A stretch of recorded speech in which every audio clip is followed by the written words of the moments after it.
Hello, this is our BWSI final Medlytics project over ocular disease recognition.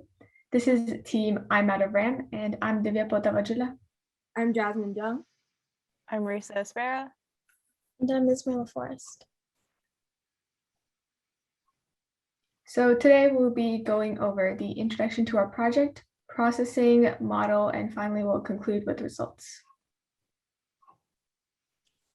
First up is the introduction. The objectives of our project includes creating a model to properly classify retinal scans into one of 8 categories, improving classification metrics for diagnosing optical diseases, and creating an accessible application to help ophthalmologists and patients. Some types of optical diseases that our model identifies are glaucoma, which is when fluid from the eye doesn't drain properly, which increases pressure on the eye and damages the optic nerve. Cataracts, when the lens of the eye becomes clouded, preventing light from properly traveling through the lens. Hypertension, also known as blood pressure, which is when blood vessels become too stiff for the heart to easily pump blood through, resulting in higher blood pressure. Pathological myopia, which is when the eyes are elongated and not shaped as regular spheres, which causes tears in the retina. Diabetes, which is when your body doesn't make enough insulin or doesn't use it properly. And finally, age-related macular degeneration, which is when over time parts of the macula get thinner with age. So our group spent the majority of our time when working on this project finding a way to pre-process the data that we used. The public data set, which we had taken off of Kaggle, had contained a folder full of training images and test images. However, they were not all linked to the labels needed for classification.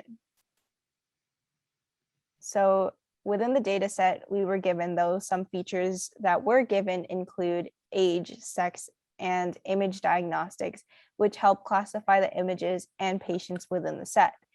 The image diagnostics explain what the image is showing, including fundus, cataracts, and drusen. Okay. And then on the left, the original data frame, that's the original data frame that we were given, which included the data and image paths for the left and right eyes, but they weren't put together in a way that allowed us to easily access the data for each patient.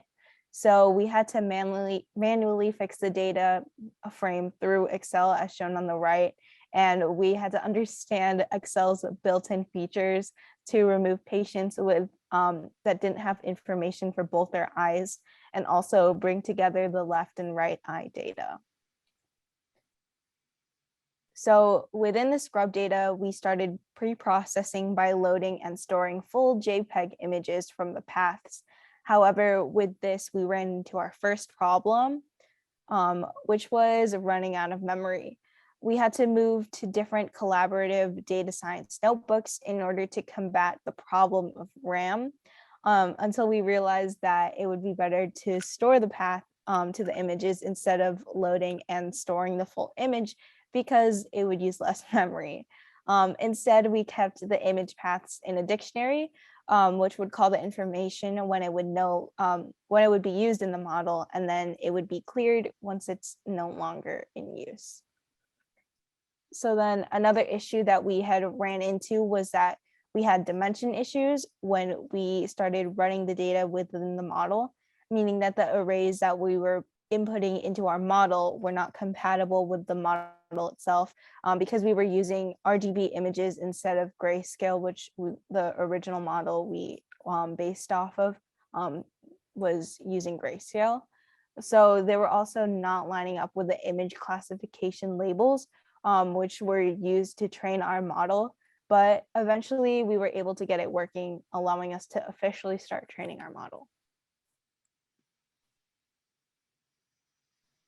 So next up, we have our model. So we used a model called neural networks, which is basically an algorithm that was inspired by the brain. It takes in inputs and gives out the corresponding outputs, and the model learns from the hidden layers. And in the picture, you can see the input in pink, and then the 3 hidden layers, and then the output layer in purple. And before I move on to our own model, I want to address the question of how models are trained. So first, our data set, in this case from Calvo, is split into training and validation. And the training data is used to train the model, while the validation is basically used to check how the model is doing based upon its training from the training data. And finally, testing data is passed as a final test to our model.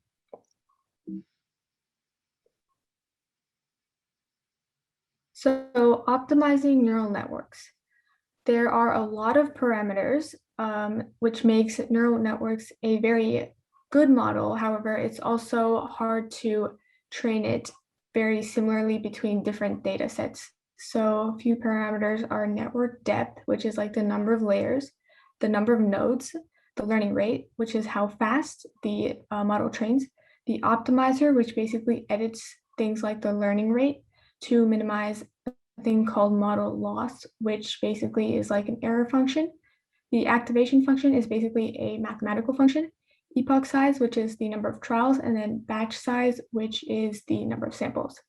So again, the sheer number of parameters just means that there really is no best way to train a neural network. So over time, our model did improve. We trained by, or we optimized by a metric called AUC, which is known as area under the curve. And this takes into account true positives and false positives.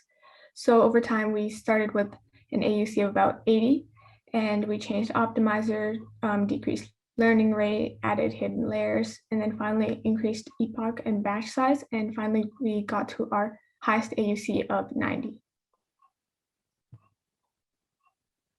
So we used a neural network called convolutional neural network, which is basically a special type. And our model has a base model of BGG16, which is basically a pre-trained model, including a few different types of layers, such as max pooling and convolutional layers. And then after that, we used 2 convolutional layers, which basically detects important features within each of our pictures, 2 max pooling layers, which downsize the images, 2 dropout layers, which decreases overfitting, meaning that we don't want our model to get too fit to the training data, or else it won't do well on other sets of data. And then we had a flattening layer and then a final output layer. So finally, onto our results. So here's our model performance. The first 2 graphs show model loss and model AUC versus epochs. And the more epochs we trained, the less loss that we had. And the more epochs we trained for the AUC, the higher AUC we had. The last graph shows the ROC AUC curve, in which we had a 0.9 score. So here is our website prototype. First, when you log in, you'll see this page, which shows the retinal scan uploads. You can input patient information from first name and last name, female or male, birthday, and fundus diagnosis. Next, you can also upload files, such as the left and right retinas. Once you submit this, you can go to the retinal scan results. On the left, you can see the patient data as well as an editing symbol if you would like to change those data. And for this patient, James Ross, who is a male, age 68, he had a left retinal scan result of cataracts and a right retinal scan of normal. And so we also provide the treatment of these diseases in our website. So here are our future implementations. First, we would like to improve our matrix for our model, and we can get more data to train our model as well. Second, we would like to classify more diseases. Currently, we have the other classification, but we would like to add more diseases that our model classifies. Third, we would like to create an app for our model. We can create an accessible app for medical professionals. Thank you. Any questions?